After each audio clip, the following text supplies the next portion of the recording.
Chérovin Perek Zayin Mishnah Aleph Chaloin Shebein Shtei Chatzeros. The Mishnah is going to discuss a case of two chatzeros that are separated by a wall that's at least 10 tvachim high. The minimum height for mechitza we discussed many times is 10 tvachim. If the wall is lower than this, then the two courtyards are considered as one, and you only need a single eruv. If the wall has a window through which objects can be passed, the window is the only opening between the two chatzeros. The Mishnah discusses the conditions under which of these two courtyards may be joined together in a common eruv.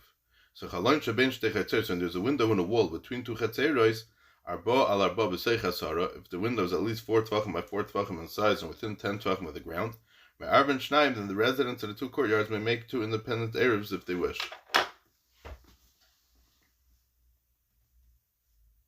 Each courtyard may form its own eruv because the wall divides the chatzeros into separate areas. Or if they want, they may make one common eruv because the window is considered an entranceway between the two chatzeros.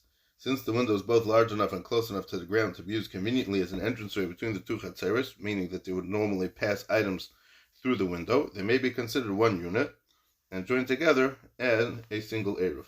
However, if the window is less than 4 by 4 tvachim, or it's entirely above 10 tvachim from the ground, they may make only two independent eruvs, but they may not make one common eruv. In this case, the window is not considered an entrance, so the two chatzeros are two completely separate areas.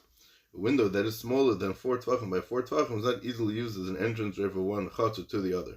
Similarly, a window that's higher than 10 tvachim above the ground is also not easily used as an entranceway, even if it's large enough. Therefore, if the window is too small or too high off the ground, the two chatzeros may not join in a single eruv.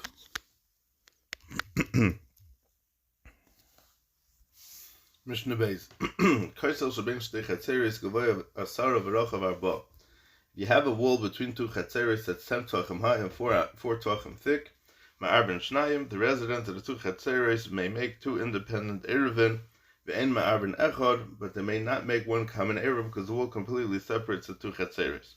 Haya b'rosh peres, if there is fruit on top of the wall, elu oilim mikan v'eichlin ve'elu oilim mikan v'eichlin, the residents of both chatzeros may climb on top of the wall and eat the fruit, provided that they do not carry any fruit down into the houses of the chatzeros. Since the top of the wall is 4 tvachim wide and at least 4 tvachim long and 10 tvachim high, it qualifies as its own reshus hayochid. Therefore, carrying on top of the wall itself or from there to either chatzer is mutter, but carrying from the top of the wall down into the houses of the chatzeros is also because the top of the wall is not included in either chatzer's eruv. And I guess if you would want, you would have to be mitzaref with its own type of eruv.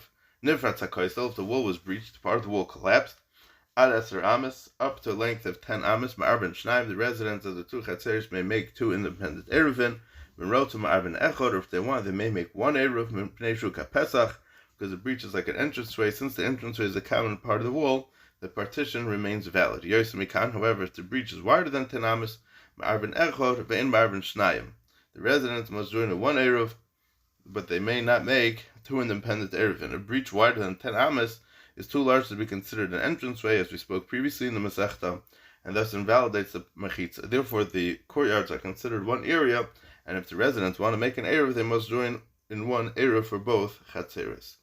Fine. Mishnah Gimel. Chiritz shebein shtei chatzeros amek asara v'rochav arba ma'arben shnayim ve'en ma'arben echad.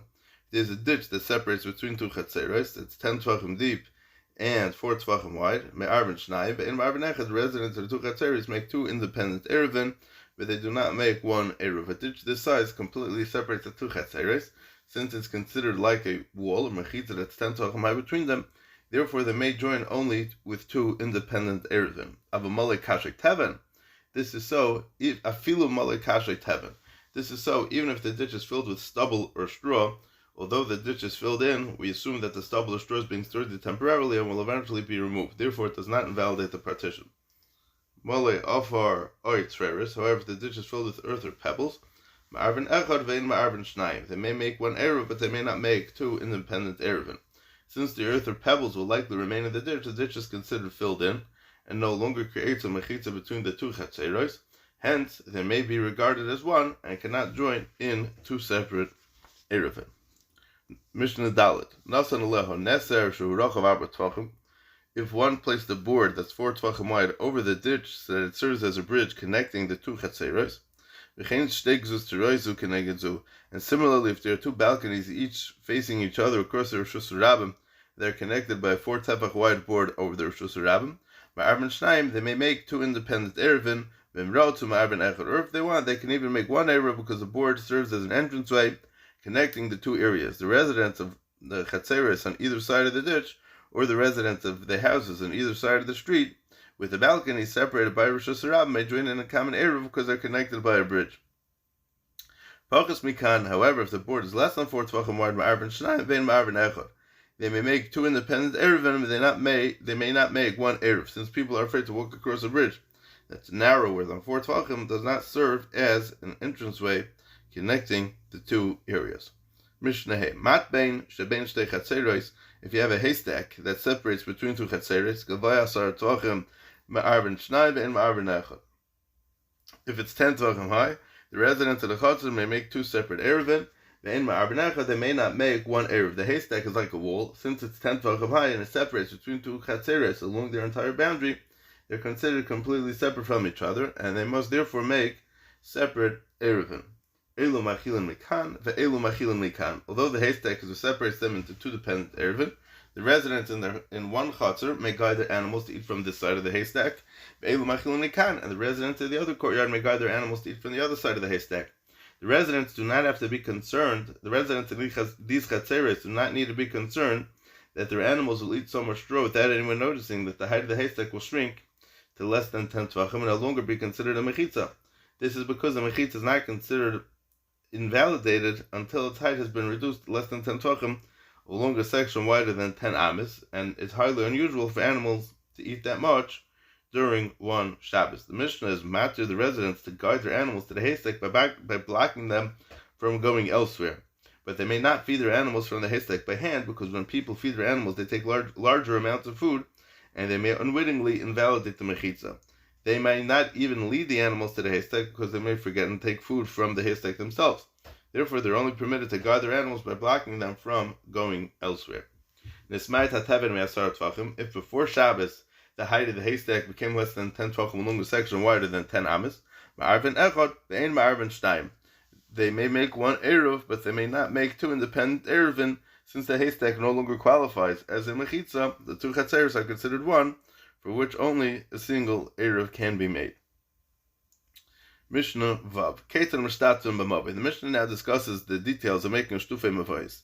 The shituf is made by placing food contributed by the residents of all the chatzeros in the mavoi into one of the chatzeros.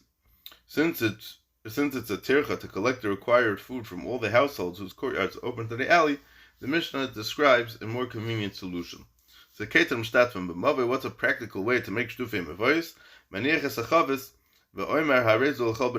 One person places a barrel containing his own food in the chatzar, and he declares, let this food belong to all the residents of the alley.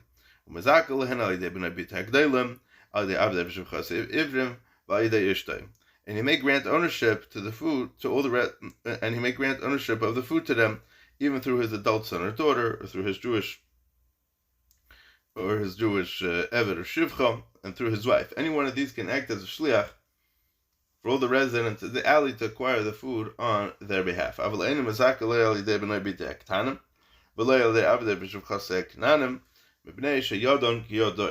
He may not grant ownership to them through his minor son or daughter, meaning under bar bas mitzvah, or through the eved v'shivcha k'nainis, because their hand is like his hand. Whatever they acquire belongs to him. Min haTorah, such a slave has no property rights of his own. Whatever he acquires belongs to his master. Therefore, he cannot serve as an agent, as a shliach, to transfer ownership of the master's possessions. And a minor or katan, anything that he's kind of belongs to his father as well. Therefore, they cannot be the shluchim, to transfer ownership of the food to the other residents, since they're unable to remove it from his possession. Mishnah Zayin. Nismai ta'oichel, moisefu mezakeh. Ve'ein tzarech lohidia. Generally, one can act as a shlich for another person only with that person's express consent. But where it's obvious that the other person would want something to be done for him, one can act on behalf of the other person without asking him. The Mishnah is going to discuss how this halacha applies to making shitufei mavos on behalf of others in a case where a courtyard opens into Chatzeres. Meaning, person wants to be Mezaka, to, if it's something that he's going to benefit from, then it Shalai B'Fanov. In a case where the food used for the shituf of an alley became diminished from the required amount before Shabbos began, one may add his own food to replenish this amount and grant ownership to the other residents. He does not need to inform them and get their consent, because when the shituf was originally formed, they consented to join together in this mavi. However, if more residents were added to the chutzner, new residents moved in, and the shituf food is not enough for the new residents, one may add his own food to reach the required amount and grant ownership of it to the new residents, but he needs to inform them and get their consent to join them in the shituf. Since the new residents have not yet revealed which of the two alleys they wish to join, they cannot be added to the shituf without their consent. Okay, Mishnah Ches. Kamahu shiyurai, how much food is required for the shitufei mavayis? C'iroבין, when there are a lot of residents, meaning at least 18 people or more, this number includes only the homeowners. It does not include the other people who live in the house. So you have 18 apartments, let's say. The amount of food eaten by a single person is 2 meals. In 2 meals satisfies this requirement for the entire group. Since the shituf as a whole contains a significant amount, it's valid even though each resident's personal portion is small. When there are a few residents, less than 18, each resident must contribute a portion of food equal to the amount of to the volume of a dried fig, which is the minimum amount of food which one is chayav for carrying out on Shabbos, as we explained in Masechet Shabbos Perek Zayin. Since each individual contributes a significant amount, the shituf is good, even though the shituf as a whole contains less than the amount of 2 meals. Mishnah Tes. What are we talking about over here? In Mishnah Zayin, we learned that if some of the food was lost after the shituf went into effect, it must be replenished before the next Shabbos. Although neither of these Mishnayos mention, meaning neither Mishnah Ches or Mishnah Zayin mention anything about Iruvei Chatzeres explicitly, these rules apply to the Iruvei Chatzeres as well. So Rabbi Yossi takes exception to one of these rules for Iruvei Chatzeres. So Rabbi Yossi, Rabbi Yossi, B'amet Dvar Murim, when do these minimum amounts apply regarding the Eruv? Betchilas Eruv, only to the beginning of the Eruv, only when the Eruv first goes into effect. But as for the remainder of an Eruv, that once had the full amount of food and some was then lost, even if a small portion remains, it's enough and it doesn't need to be replenished before the upcoming Shabbos. Rabbi Yossi disagrees with the Tana in Mishnah Zayin and Ches. That Tana holds that all shitufin and Eruvin must be replenished to the required amount before the next Shabbos begins. Rabbi Yossi maintains that the Eruv doesn't need to be replenished as long as some of it remains, provided that the Chatzar is part of a shituf as well, and the Mishnah will now explain. Says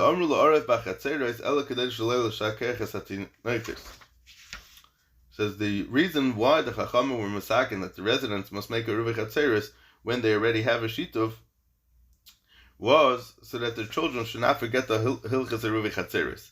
Since the shituf is kept in only one courtyard, the children who live in the other Chatzeres may not be aware of the shituf at all, and thus might grow up assuming that carrying between the house and a Chatzar is mutter without any procedure, either an Eruv or a shituf. Therefore, although the Chacham required an Eruv even where there is a shituf, they were makel with that Eruv and considered it valid even after the amount of food was diminished. Mishnah Yod. All foods may be used to make Iruvei Tchumen Shtufei Mavayis, chutz min hamayim and min hamalach, except for water and salt, because they're not considered significant food. Mentioned this Legabe Erev Tchumen also in Paragimel. Additionally, all breads may be used for Iruvei Chatzeres, whether whole or broken loaves. Did Rebbe Lezer.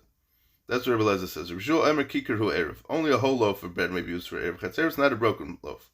I feel a mafis saw. Therefore, even if a huge loaf is baked with the entire saw flour, and it may not be used for an Erev Chatzeres if it's broken. Kikar ke'isr, however, even if you have a tiny loaf the size of an isr, it's used as a shalem. If it is whole, then it may be used as an Erev. As long as there's a share of a gregris for each one. And the Rav brings, interesting, the Rav brings B'Shem the Rambam, V'Rambam Pirish the Kiko Shalom Ki Itzim Arv Levad L'Chol B'nei Achotzav Ein Tzarich Shir.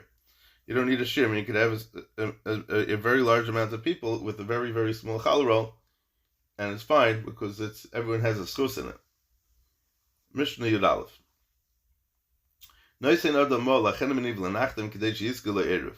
A person may give a mo, which is a small silver coin, to a grocer or a baker. The grocer sells wine, which may be used for shituf, and the baker sells loaves of bread, which may be used for an eruv. So that when the other residents of his chutzner come to buy food for the eruv, will own a part of the eruv. The storekeeper will add the portion he paid for, therefore making him part of the eruv. Although movable objects such as food cannot usually be nikneh simply by paying for them, the chacham allowed in this case in order to make it easier for them to make an eruv. A person can gain ownership of something simply by paying for it. However, the chachamim invalidated monetary payment as a means for acquiring metatolin, and instead required mashicha, pulling the object, or hagba, lifting the object. Rabbi Lezer teaches that the chachamim were makel regarding eruv and allowed the din haTorah of being nikna with money alone to be effective. That's what Rabbi Lezer says. His money does not acquire a share in the eruv for him. According to the chachamim, no special kula was made for regarding an eruv l'gabe this halacha.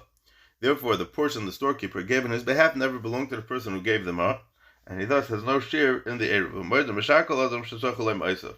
However, the chacham agreed that if he paid another person who is not a grocer or baker to acquire a portion of the eruv on his behalf, his money enables him to own a portion of the eruv food. Since ordinary people do not sell food, the person giving the money clearly intended to pay the other person to be his agent to acquire a portion of the eruv on his behalf, with the proper method of a kinyan, and then give it for the eruv. The money he provided was for the service rather than as payment for the food. The din of the chacham implies that when a person gives a mo to the grocer or the baker, it pays him. The eruv is no good, even if the shopkeeper makes the eruv himself using his own food and grants possession of it all to all the residents of the chutzner, including the person who paid him. The chachamim explain why. This is because we cannot use a person's possessions to make an eruv for him without his consent. Since the person gave the money to buy food and that was not effective, even if the storekeeper would give food for him to the eruv collector and grant ownership to it, keeping the money as his fee, that too would not be effective. This is because the storekeeper would be using the person's money in a way he had not been authorized to do. The storekeeper would thus be using that person's money to make an eruv for him without his consent. This, according to the chachamim, is no good. Rav Yehuda says, when was it said that you cannot use a person's property to make an eruv for him without his consent? It's dafko beruve tchumen, because it's not a clear benefit to the owner, since the ruve tchumen extends his tchumen in one direction but limits it in the opposite direction, meaning that it's not a full schus, and the halach is that zachin le'adam shlei b'fanov. Al beruve chatzeris, with regard to ruve chatzeris, which is a clear benefit to a person, since it allows him to carry from his house into the chutzner. You may make an eruv for a person with or without his consent. Because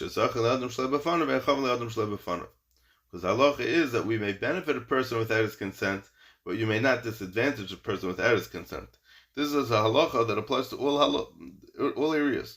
We can perform an act on someone else's behalf even without his express consent if it's a clear benefit to him, because in such a case, his consent can be assumed. You assume that he's going to appreciate what you're doing for him. Adkan.